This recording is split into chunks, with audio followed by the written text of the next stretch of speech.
France? Yeah, obviously. First of all, I believe that the world is an like ecosystem, a place where everyone must be responsible to the other. And yes, we are going through a very trying time at this time, and almost on a daily basis, we're being bombed and all of that. But the truth of the matter is, it is obvious that we have not done enough. And I guess one of the reasons why we ought to identify with France at a time like this is, first of all, to say, all right, it happened to the big brothers as well. Can we learn something? Can we do something better than we're doing right now? Because incidentally, we're going through the same treatment, as it were, at a time like this. And President François Hollande is instrumental to that meeting they held in Paris in May last year. So yes, Nigeria does have, some allegiance to France at the moment. But is it possible that there is something, that France could learn from what has happened and, from what is going on in Nigeria with our own fight against insurgency with Boko Haram? I will say that the world generally ought to learn from the fact that, for me, this is an opportunity to deplete the ranks of the extremists. Obviously, I think they've eaten for too long behind the Islamic religion, because it is clear that Islam is definitely a religion of peace. And so obviously what they've been doing over time is to hide behind that religion. So we need to separate those who want to unleash terror from those who are Muslims, because there's a difference between both. So I think the thing we need to learn, the world in general, is the fact that we need to stand up and differentiate between Islam and Islam extremists. And talking about learning, there's still a lot to learn, really, from the way France reacted to, these attacks. I know that as soon as it was about an hour or so after the attacks, the French government announced that it was raising the alerts, terror alert in Paris to the highest level, and then there was a lockdown on major, towns and cities that were leading outside of France.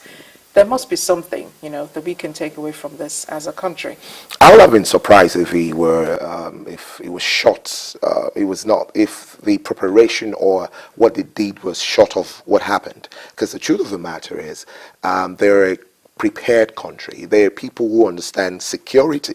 Now, they don't just react. They preempt. They do things in readiness for a time like this. And so naturally what has happened is what they have invested in is what they have deployed. And so what I think we need to also learn is we don't wait for the house to go up on fire before we start to put in things in place to ensure that when fire comes, you can take it out in a short while. If you compare the reactions that they had to what has happened and to other places where terrorism and extremism seems to have been thriving, Nigeria, for example, and some other countries in Africa, all thanks to Al-Qaeda in the Maghreb and to smaller groups like Boko Haram and then Al-Shabaab in Somalia. Does it really take a government, does it really take a strong government or an equipped government or the people to stand in solidarity with the government? This is something that needs to be addressed from several faces. First of all, I think it's a primary responsibility of a government to ensure that you have security in place to the extent that your people feel safe living in their country. Now, the other thing is that a government ought to be responsible enough to ensuring that people feel a sense of belonging, because when you start having situations where you feel sort of cheated, you have excuses to go the other way. And I think that's also very, very critical. I mean, France is a place where I know that the social structure is at a level where almost everyone feels catered for. Maybe not everybody, but I mean to a large extent. So that's also another factor. The other factor is the fact that it's important that you always prepare for rainy days. And I think as Africans, that's something we need to definitely take care of. Are we really prepared, even in all the areas of our life, to attending or addressing issues like this. Because look, the truth is, if you don't have anything in place, you're not just going to have it come in place overnight. Everyone who's sympathizing with France about what happened, they're all saying that this is an attack on on freedom of speech, it's an attack on human rights and so on. But where do you draw the line on freedom of speech? In this case, do you really think that the attacks were an attack on freedom of speech? Yes, in some way it could be attributed to a level of trying to impede, freedom of speech.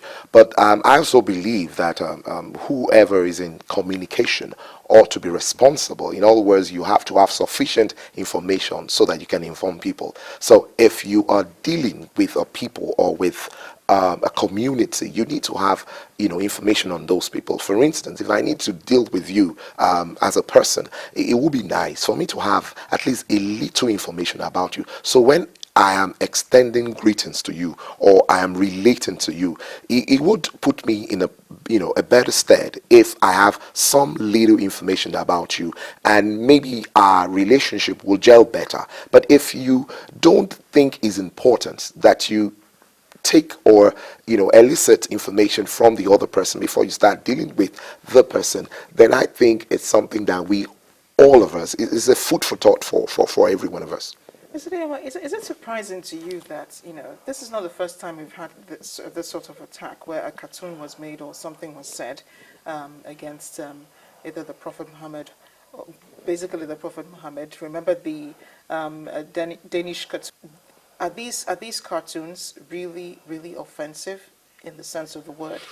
Are they really offensive, and is there a different way, to reacting to them? Because there will always be this sort of things, even though these attacks are taking place.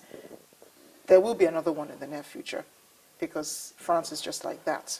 They have such free press that they can be as satirical as they can, as they want to be.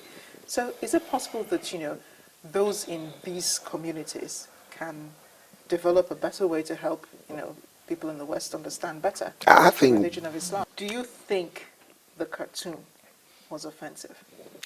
as a person, it would not be fair for me to say categorically, because first of all, I'm not a Muslim. Now, but I know for a fact that in the Muslim religion, whatever you do, questions have been asked. I know research has been done.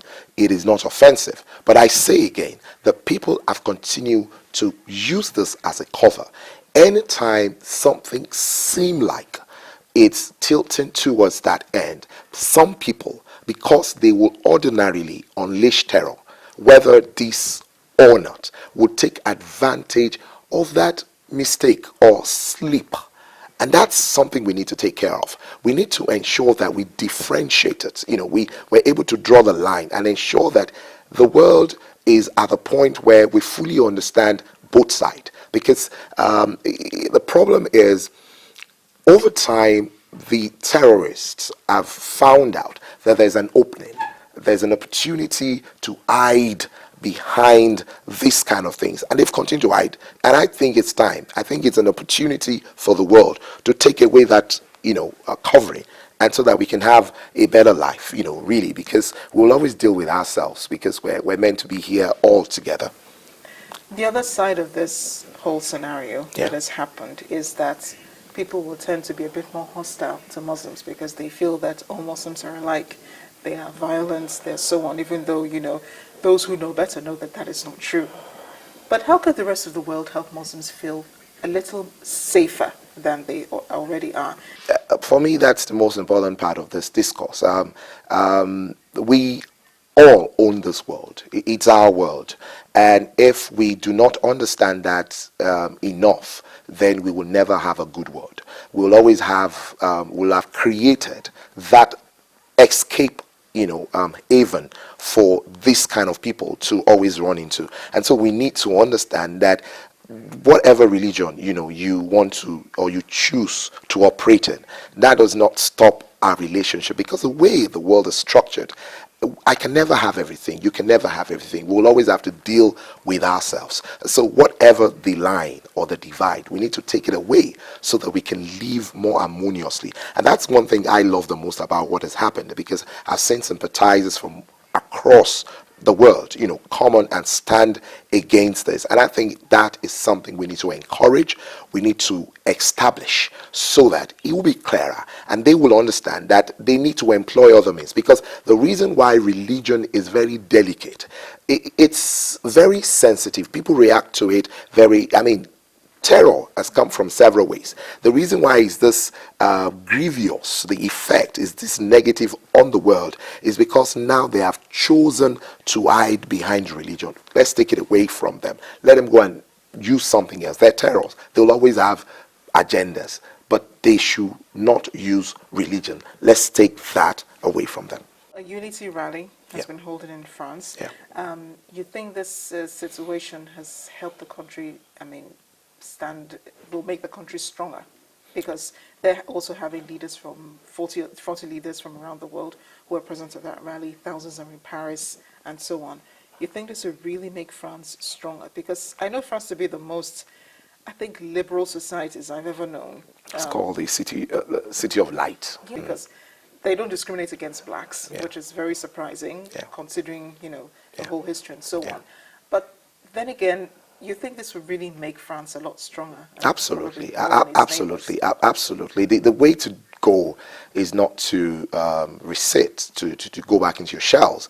The way to go is to stand up to it. And the way to go is to quickly bring out the note. I like to use that word a lot because all of us got briefings, from our cradle, where we came from, who we are, and all of that. And so some of us have had to hold on to that note and lived with that note, and most of the time what it amounts to is ignorance. We just know the little we were told.